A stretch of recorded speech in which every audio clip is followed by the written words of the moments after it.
El Señor esté con ustedes. Lectura del Santo Evangelio según San Marcos. En aquel tiempo se les acercó a Jesús un leproso para suplicarle de rodillas: «Si tú quieres, puedes curarme». Jesús se compadeció de él, extendiendo la mano, lo tocó y le dijo: «Sí, quiero, sana». Inmediatamente se le quitó la lepra y quedó limpio. Al despedirlo, Jesús le mandó con severidad: «No se lo cuentes a nadie, pero para que conste, ve a presentarte al sacerdote y ofrece por tu purificación lo prescrito por Moisés». Pero aquel hombre comenzó a divulgar tanto el hecho que Jesús no podía ya entrar abiertamente en la ciudad, sino que se quedaba fuera en lugares solitarios, a donde acudían a él de todas partes. Palabra del Señor. Bueno, como hemos dicho, espero que vamos a aprender algunas cosas. Primero, hay gente que pregunta: «Bueno, Padre, ¿cómo podemos conocer a Cristo?». ¿Recuerdan que pasó el Evangelio de la semana pasada? ¿No? Después de predicar el Evangelio en la sinagoga y curar a los enfermos, se quedó orando Jesucristo con el Padre en un lugar solitario, Él y el Dios Padre. Cuando lo encontraron los apóstoles de Cristo, le dijeron que estaba buscando muchas personas. Y que dijo Jesucristo: «Nos vamos a ir a otros pueblos para predicar y también para sanar a los enfermos». ¿Qué significa esto? Fue suficiente para el pensamiento de Cristo lo que hizo: predicar y sanar en el lugar donde estaban. Suficiente para que la gente tuviera interés a conocerlo más. O los que no han conocido o no encontraron, para que tengan interés a buscarlo. La prueba es cuando llegó a otro lugar.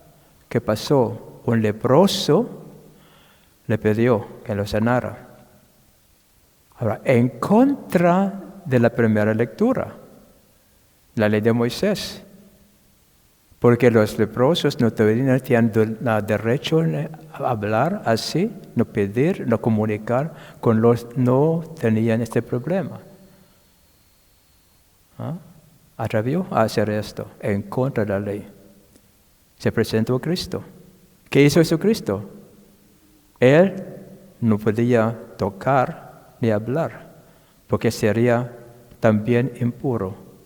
Pero ¿qué hizo Jesucristo? Extendió la mano, tocó el leproso, lo sanó.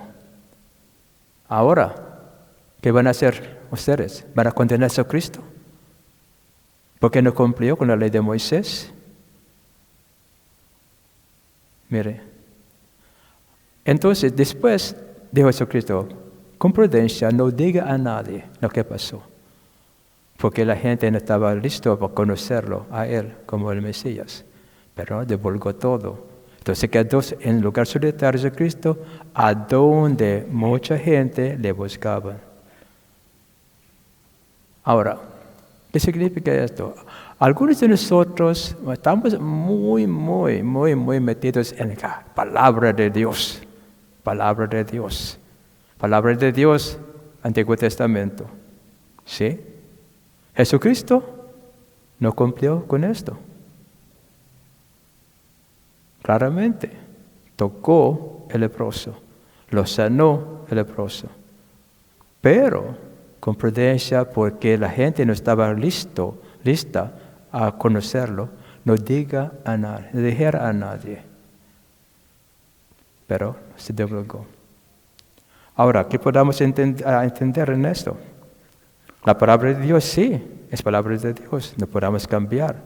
Pero recordamos, hermanos, antes de ascender Jesucristo al cielo, dijo que iba a regalar a los discípulos al Espíritu Santo, que iba a hacer los discípulos recordar todo lo que les enseñaron.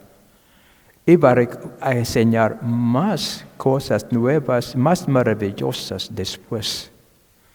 Estamos ya en la época de la historia de la salvación, en la temporada, podemos decir, de la presencia del Espíritu Santo en cada uno de nosotros. Podamos conectar las situaciones, la explicación, ¿no? Entonces, la palabra de Dios es viva, pero el entendimiento, la explicación, probablemente no fue suficiente antes. Ahora necesitamos la sabiduría de Dios mismo para que comprendamos mejor lo que estamos leyendo en la Biblia. ¿Sí, hermanos? Porque lo que hizo Jesucristo es claramente en contra de lo que ellos entendían de la palabra de Dios. En primer lugar, creo que la razón por qué prohibió Dios, o más bien dijo que el leproso no podía quedarse en el campamento, es para que evitar el problema de contaminación por la salud. Muy bien, podemos entender esto. Pero no es suficiente para condenar a la persona, como hicieron después, hasta en la Edad Media, en la Iglesia Católica. ¿Qué hacía la Iglesia en la Edad Media? A los que tenían problemas como así, a ellos, aunque vivía, el sacerdote lo llamó a la iglesia y allá por la puerta de la iglesia rezaba el oficio de los muertos para una persona viva que tenía el problema como de la lepra. Esto es la Iglesia Católica. Entonces, ahora ahí tenemos problemas así, muchos ejemplos. Hasta ahora hay familias, padres, papás, que piensan que su hijo o hija no está casado o casada en la Iglesia Católica, ellos, los padres, no pueden recibir la comunión. ¿De dónde viene esta idea? No de la Iglesia. Es muy difícil corregir lo que ustedes han aceptado sin pensar. No hay sentido, hermanos. Los padres de una persona que no está casada en la iglesia para recibir la comunión. Pero algunos sí tienen esta preocupación o duda. Es una de las cosas que por costumbre, por sabiduría humana, pensamos que es de Dios. Estamos condenando a nosotros por nuestra ignorancia, hermanos. Es muy importante ahora, muy importante entonces que nosotros tengamos un encuentro personal con Cristo. El problema es, por ser ignorantes, hay personas, pastores, ministros, sacerdotes, obispos que piensan que saben todos hasta que dictan a la gente qué va a pensar, qué va a sentir, qué va a hacer. Ahora, nuestra responsabilidad como sacerdotes, es guiarles a ustedes para que tengan ustedes un encuentro personal con Cristo. No para que dictemos a ustedes lo que debe hacer. Esta es la composición de la iglesia. Casi cada sacerdote tiene una interpretación diferente de una palabra de Dios. Y la gente cree la persona o la idea que le conviene. Entonces hay conflictos. ¿Y por qué no nosotros, cada uno de nosotros, tengamos este interés a conocer a Cristo personalmente? Si el pagano, leproso, tuviera esta como idea, ¿cómo si podamos decir? Valentía, podamos decir, a encontrar a Cristo contra la ley. Porque ustedes que han escuchado mucho de los milagros de Cristo, que han escuchado lo que hizo Jesucristo, ¿por qué no tienen interés a conocerlo personalmente? Pues usted siempre está buscando a un pastor, a un sacerdote, a un líder que le explicara que dio Jesucristo. ¿Por qué no hagan eso personalmente? Mire la tontería que hacemos. Decimos que Dios está con nosotros. Jesucristo está con nosotros, como Él nos prometió. El Espíritu Santo hemos recibido. Pero, ¿qué hacemos? Ignoramos, no hacemos caso de Cristo, no conocemos al Espíritu Santo. Dependemos de una persona que podamos comunicar en una manera casi con lengua. Y muchas veces, en vez de ayudarnos a comprender las cosas, nos explica lo que le conviene también. Así el error. Bueno, está quejando el sonido. ¿Ah? Entonces, hermanos, si entienden lo que estoy diciendo, la necesidad que tengamos un encuentro personal es lo que quiere Jesucristo, que cada uno tengamos este encuentro personal, porque cada uno tenemos nuestros problemas personales, debilidades personales, hermanos. ¿Ah? Y si no vamos a entender a Dios, no vamos a comprender a Cristo. Como Él dicho, arrepiéntense, que significa cambie su mentalidad. Porque si nosotros queremos entender a Dios a nuestra manera de pensar, nunca vamos a alcanzar a conocer a Dios. Siempre la interpretación va a ser interpretación humana.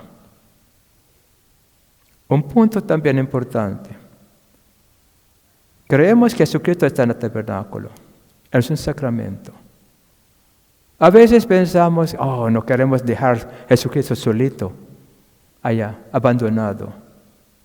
Pero ¿dónde está Jesucristo en su vida?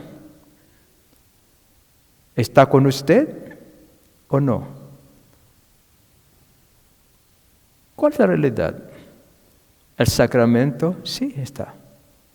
Pero ¿está en usted Jesucristo a su lado?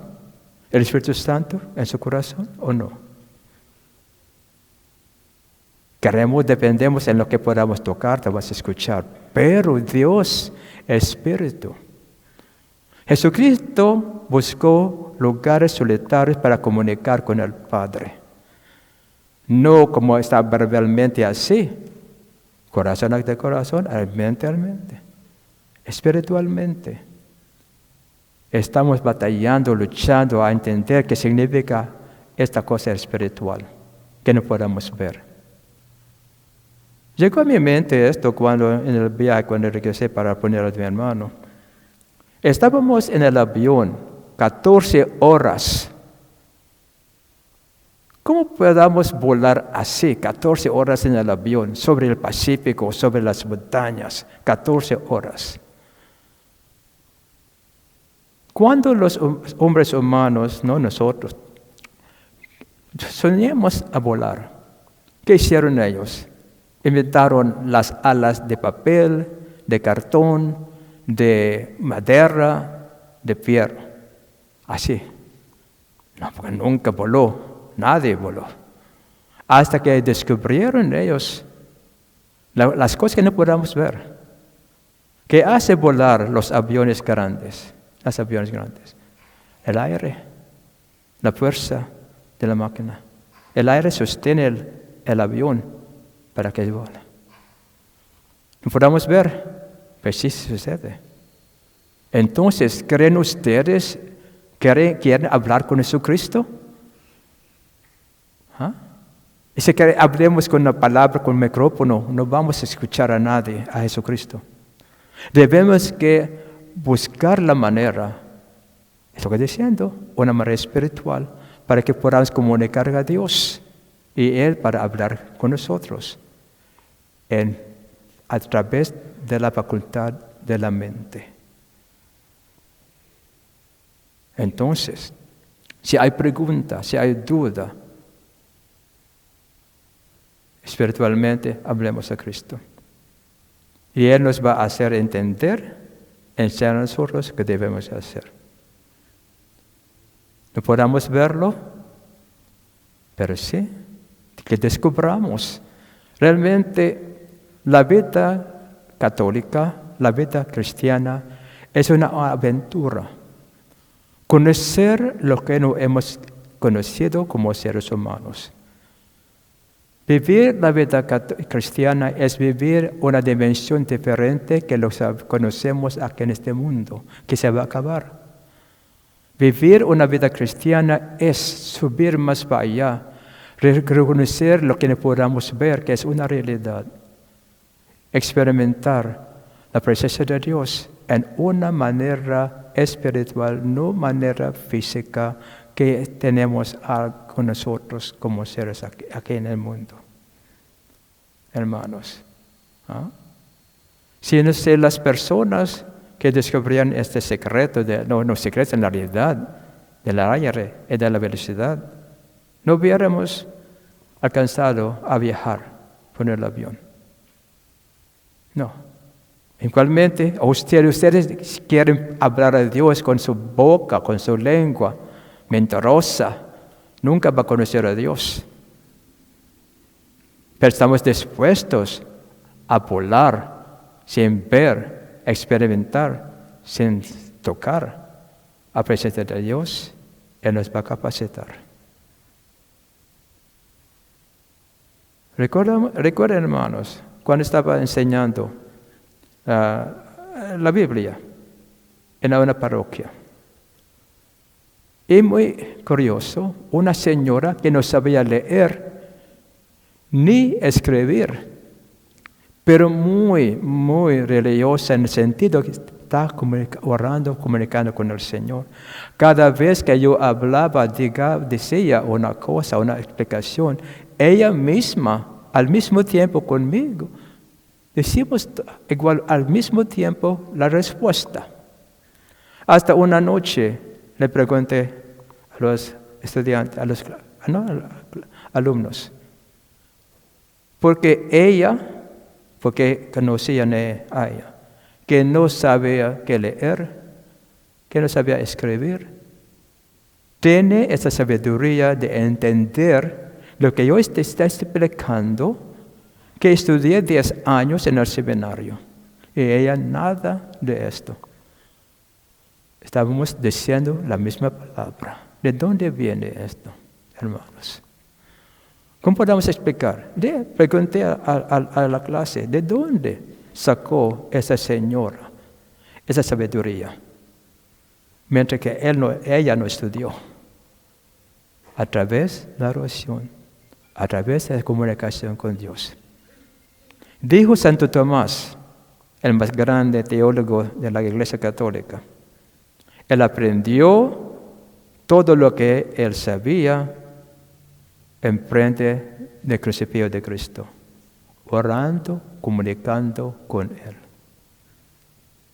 No por leer, por comunicar en una manera espiritual a Dios, que nos prometió que estará con nosotros hasta el fin de nuestra vida. Hemos visto esta realidad. Las personas que iban a morir reconocieron su presencia de Cristo cuando estaban acabando la vida física. Sucedió la conversión, la transformación, reconociendo la realidad que por sus ojos físicos no podían ver. Pero cuando estaba acabando la visión física, ahora la realidad del espiritual se hizo verdadero, real para la persona, la conversión. Suficientes pruebas tenemos para que cada uno tengamos esta experiencia o deseo a conocer a Cristo. Por ejemplo, la Eucaristía. Decimos que cuando recibimos la comunión, esta comunión es un encuentro con Cristo. ¿Lo creemos? Un encuentro físico que nos va a capacitar a tener un encuentro espiritual después. Los sacramentos nos hacen experimentar, recordar la presencia de Dios espiritualmente. Es el propósito de los sacramentos. No quedaremos en el nivel de sacramento, sino a través del sacramento tengamos experiencia espiritual de Dios. Si quedaremos en el sacramento, nunca vamos a conocer a Dios, a Cristo. Nunca. Porque Él comunica con nosotros a través de la realidad de su presencia. Como Dios, como Jesucristo, como hombre, comunicó con el Padre, Dios espiritual. Sí.